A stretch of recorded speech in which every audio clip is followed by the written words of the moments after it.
Hi there, it's Julie Davison from juliedavison.com. Today I'm going to show you how to make this diagonal fold card. It has kind of a cool opening and it's cut at an angle. I've glued mine at the bottom here so that it is pocket, so you could put in a gift card or cash or check, and I thought this would be a really great card for a wedding. This was part of my Stamp of the Month club back in March. I designed all three of those cards using the Petal Palette cardstock from the 2018 Occasions catalog. Good news is this stamp set is going to carry over to the brand new Stampin' Up! Catalog that starts in just a couple weeks. However, if you like to get things bundled up and you want to get the coordinating framelits, you're going to want to make sure to get this bundle before May 31st because you save 10% when you get the bundle. So that is quite a bit of money because this is a bigger bundle. The stamp set is $35 and the framelits are $34. So if you purchase the clear mount stamp set and the framelits on their own, that would be $69. So if you get the clear mount stamp set, you save $7. So if you want to get this bundle, make sure to order before May 31st, and you can do that in my online store at juliedavison.com/shop. All of my Stamp of the Month Club ladies have gotten their card kits and their stamp sets already because this was back in March. I'm just a little bit behind on my video, but I just want to show you it's a really quick and easy card.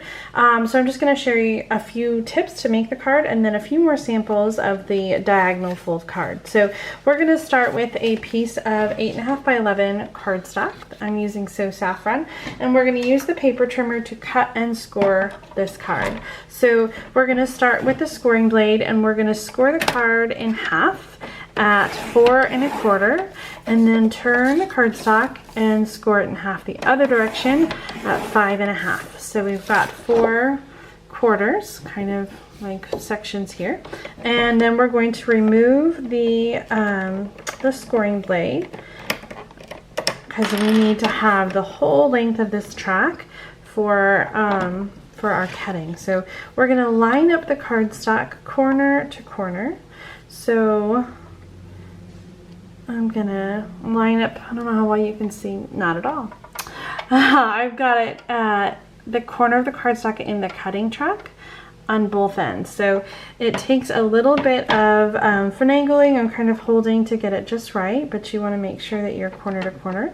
And then you're going to take the cutting blade and you're going to cut down so that you have two triangles, two half pieces of cardstock, but cut in a diagonal way.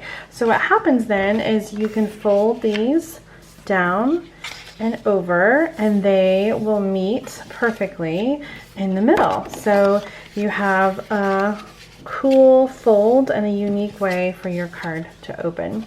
So for my card, I glued the bottom down to make a pocket, and then I created the embellishment piece on top. I won't show you that, but that just, when you adhere, it adheres only to one side. So I put my adhesive on the back here so that it would open and not be closed. So you can have the card open this way if you cut the diagonal a different way. So I've cut mine kind of opposite, so it opens opposite, but if you cut it with the other corners to corner, then you'll get the cut that I've got. So here are some more samples of the diagonal fold card. Here's one that I made using the Waterfront stamp set, and I attached it to the top and have it both sides open up. So this is a horizontal card.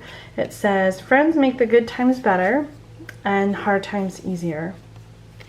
I've got another card to show you. This one was designed by my team leader, Kim Peck. She made this card for our team meeting that we had last month using the new Varied Vases stamp set and Share What You Love designer paper. So another one, again, that just opens up instead of having the pocket. And then the last one, this card was a swap I received at the meeting. Jenny Miller made this gorgeous little card with the kitty set. I can't remember the name of it, but again, just kind of a fun way to open up the card. So I was so excited to get that swap from Jenny. So those are some samples of the diagonal fold card. It really is quite easy, and if you haven't already given it a try, I hope that you'll try this technique at home. Thanks so much for watching. Happy stamping!